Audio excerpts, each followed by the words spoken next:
چین کے خلاف بھی پاکستانی رجیم جو ہے وہ سامنے آ گئی ہے اور امریکہ کو چین کے مقابلے میں نئی آفرز فراہم کرنا یہ شروع ہو گئے ہیں۔ جی ہاں دوستو، آپ کے سامنے رکھا تھا کہ پاکستانی اسٹیبلشمنٹ اپنی طاقت امریکہ سے لیتی ہے۔ کبھی بھی چائنا یا رشیا جو ہے وہ پاکستان یا دنیا کی کسی ڈیپ سٹیٹ کو جو ہے وہ سپورٹ نہیں کرتے، بلکہ یہ ممالک وہاں کی سول گورنمنٹ کو مضبوط اور وہاں کی سول گورنمنٹ جو ہے ان کے ساتھ کھڑے رہتے ہیں، لیکن ڈیپ سٹیٹ کو کبھی جو ہے وہ پیسہ نہیں دیتے، کبھی ان کے جو ہے وہ حق میں بات نہیں کرتے، خفیہ فنڈز فراہم نہیں کرتے جس طرح امریکہ کرتا ہے۔ اس لیے ہم نے آپ کے سامنے رکھا تھا کہ امریکہ کا ڈاؤن فال، پاکستانی اسٹیبلشمنٹ یا ڈیپ سٹیٹ آپ کہہ لیں کہ ان کا ڈاؤن فال ثابت ہوگا۔ اب یہاں پر دوستو جو خبر سامنے آئی ہے وہ آپ کے سامنے رکھتے ہیں۔ پھر چین کے حوالے سے یہ کیوں خطرناک خبر ہے؟ کیوں چین سے دور کیا جا رہا ہے پاکستان کو؟ کیا پاکستان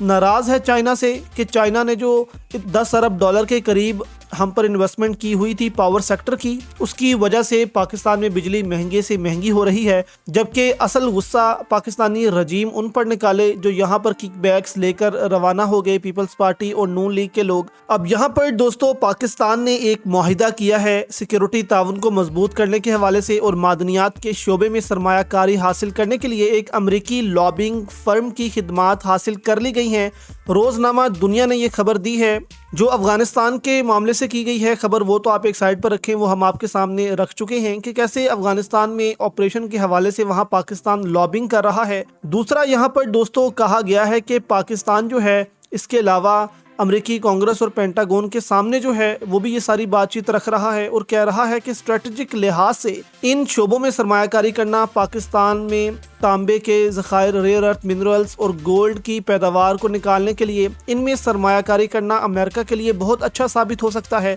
یعنی کہ اس شعبے میں امریکہ سرمایہ کاری کرے گا تو امریکہ اور پاکستان کے تعلقات مزید مضبوط ہوں گے۔ اس طرف امریکہ کو راغب کیا گیا ہے۔ رپورٹ میں کہا گیا ہے کہ معلوم ہوا ہے کہ یہ اقدام اسٹریٹجک لحاظ سے انتہائی اہم ہے، کیونکہ اس شعبے میں چین کے بڑھتے ہوئے اثر و رسوخ کو متوازن کرنے کی امریکی ترجیحات کے عین مطابق ہے، جس سے امریکہ کو بھی اس شعبے میں دلچسپی لینے کی ترغیب ملے گی۔ اس ضمن میں ماہرین نے کہا ہے کہ یہ معاہدہ ایک ایسے وقت پر ہوا ہے جب ڈونلڈ ٹرمپ کی انتظامیہ کے ساتھ پاکستان کے روابط میں نمایاں مثبت بہتری آئی ہے۔ یعنی کہ خود پاکستان کہہ رہا ہے کہ کیونکہ امریکہ ہمیں بار بار کہتا ہے کہ چین کا اثر و رسوخ کم کیا جائے، تو اس شعبے میں ہم چین کا اثر و رسوخ کم کر رہے ہیں تاکہ امریکہ اپنی سرمایہ کاری یہاں پر لے کر آئے۔ تو یہاں سے دوستو آپ اندازہ لگائیں کہ پاکستان جو ہے وہ چینی مفادات کو بھی پاکستان میں نقصان پہنچا رہا ہے، جبکہ چین وہ واحد ملک تھا جو دہشت گردی کے دور میں پاکستان میں 60 ارب ڈالر کی سرمایہ کاری لے کر آیا۔